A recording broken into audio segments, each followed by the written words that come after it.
تو وہ خود اسٹریس میں. تو ایسے میں سلمان آپ نہیں سمجھتے کہ جو پیرنٹس ہیں یا بہن بھائی ہیں اس سب جو گھر کا ماحول بناتے ہیں ان کو پہلے اس چیز کو اپنا محاسبہ کرنا ضروری ہے, پہلے وہ اپنے آپ کو دیکھیں کہ ہم جس سے گزر کے گئے ہمارے بچے خاص طور سے نوجوان اس سے نہ گزریں. دیکھیں یہ انٹر کنیکٹڈ ہے. بالکل آپ نے صحیح کہا کہ پیرنٹس کو خود کا محاسبہ بھی کرنا چاہیے. اگر وہ سن رہے ہیں یہ بات, ہمارا پروگرام دیکھ رہے بالکل سن رہے ہیں, تو ہیں. ان کو یہ ریئلائز ہونا چاہیے کہ ہمیں اپنے آپ کو بہتر انسان بنانا شروع کرنا ہے. اچھا یہ سفر سٹارٹ ہوتا ہے خود سے. جب پیرنٹس اپنے آپ کو بہتر بنائیں گے تو ان کی شخصیت کا اثر خود بخود بچوں پہ آئے گا. اور جو بچے سن رہے ہیں نوجوان, جب وہ اپنی شخصیت کو بنانے کے لیے نکلیں گے تو اس کا اثر خود بخود ان کے پیرنٹس پہ, ان کے گھر والوں پہ آئے گا. ایک بات. دوسری بات, جیسے میں نے کہا یہ سب انٹر کنیکٹڈ ہے. معاشرہ ایک تانا بانا بننے کا نام ہوتا ہے, ایک سویٹر کی طرح ہوتا ہے معاشرہ, جس کے بٹھانے بلے ہوتے ہیں, سب تانے بانے ملے ہوتے ہیں. پوائنٹ یہ کہ گورنمنٹ یا ارباب اختیار کو چاہیے کہ بیسک فیسلٹیز پرووائڈ کریں.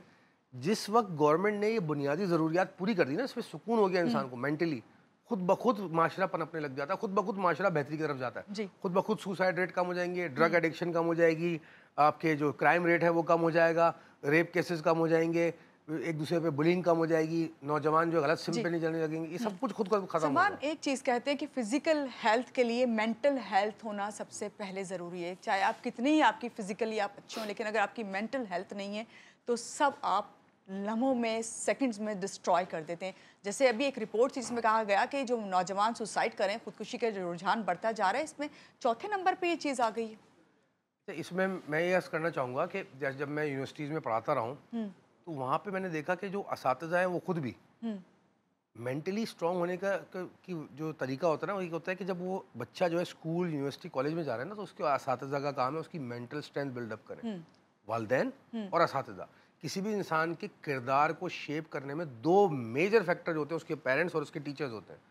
تھرڈ فیکٹر اس کے ارد گرد جو ماحول ہوتا ہے جس میں وہ پل بڑھ رہا ہے, اس کے دوست احباب, وہ جو کیا سیکھ رہا ہے. تو یہ کام ہے اساتذہ کا اور والدین کا. جب وہ کالج یونیورسٹی اسکول جا رہا ہے بچہ, تو اس کی مینٹل اسٹرینتھ بلڈ اپ کرے. مینٹل اسٹرینتھ کیسے بلڈ اپ ہوتی ہے؟ اس کو کانفیڈنس دیا جائے کہ تم یہ کر سکتے ہو.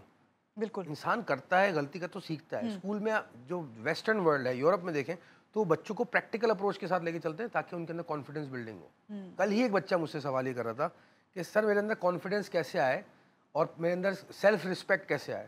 تو میں نے ان کو یہ سمجھایا کہ بیٹا آپ جب اپنی اسکلز ڈیولپمنٹ کرو گے, اپنا علم بڑھاؤ گے, خود بخود بڑھے گی, خود بخود کانفیڈنس آئے گا, اور کانفیڈنس آئے گا تو سیلف رسپیکٹ خود بخود بڑھے گی. اچھا, یہ سیلف رسپیکٹ کی آپ نے بات کی. ہمارے نوجوان آج کل جو میں دیکھ رہی ہوں کہ انہیں بہت جلدی وہ ہرٹ ہو جاتے ہیں چھوٹی سے چھوٹی بات سے.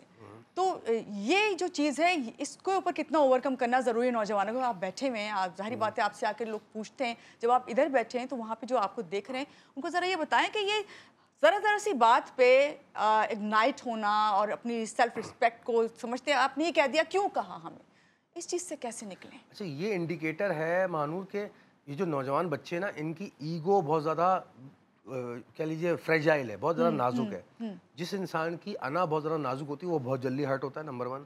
بہت زیادہ ریئیکٹیو ہوتا ہے, اریٹیٹ جلدی ہوتا ہے. تو اب یہاں پہ ہمیں فوکس کرنا چاہیے والدین کو بھی گھر کے اندر, اور جو بچے سن رہے ہیں ان کو بھی یہ اپنے اوپر رکھ کے سوچنا چاہیے کہ کیا میں ایگوئسٹک انسان ہوں, کیا میں انا پرست تو نہیں ہوں. جب انسان سیلف سینٹرڈ ہوتا ہے, ایگوئسٹک ہوتا ہے, تو وہ ہر چیز کو اپنے اوپر لیتا ہے, ہر چیز سے اپنا موازنہ کرتا ہے.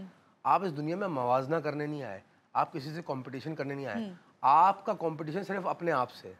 ہر گزرتے دن, ہر گزرتے لمحہ آپ اپنے آپ سے بہتر انسان بننے کی کوشش کریں, تو آپ کو یہ پرابلم نہیں ہوگی جو آپ بیان کریں. سلمان, 19 سے میں پڑھ رہی تھی 19 سے 30 سال تک کی ایج کے جو نوجوان ہیں ان میں یہ چیز بہت زیادہ ہے. کہیں بے روزگاری ہے, پیسے کی تنگی ہے, اپنوں سے دوری ہے, ان کا وہ ماحول نہ ملنا, پھر حالات کا مقابلہ کرنے کے لیے وہ اس ایج میں تیار ہو رہے ہوتے ہیں. ایسی صورت میں جو ہے ان نوجوانوں کو جو ہے کس پہ فوکس کرنا چاہیے؟ کیا صرف یہی سوچنا چاہیے اب ہم نے پڑھ لیا تو ہمیں صرف کمانا ہے؟ Very good question. Number one, جو پڑھ رہے ہیں نا یونیورسٹی میں, کالج میں, اسکول میں, وہ اس کو ذرا سمجھیں وہ پڑھنا کیا ہوتا ہے, علم حاصل کرنا کیا ہوتا ہے.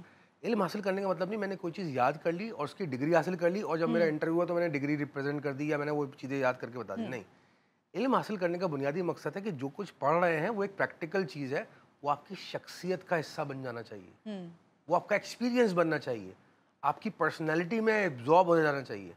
جب وہ آپ کی شخصیت کا حصہ بنے گا تو آپ با علم انسان بن جائیں گے.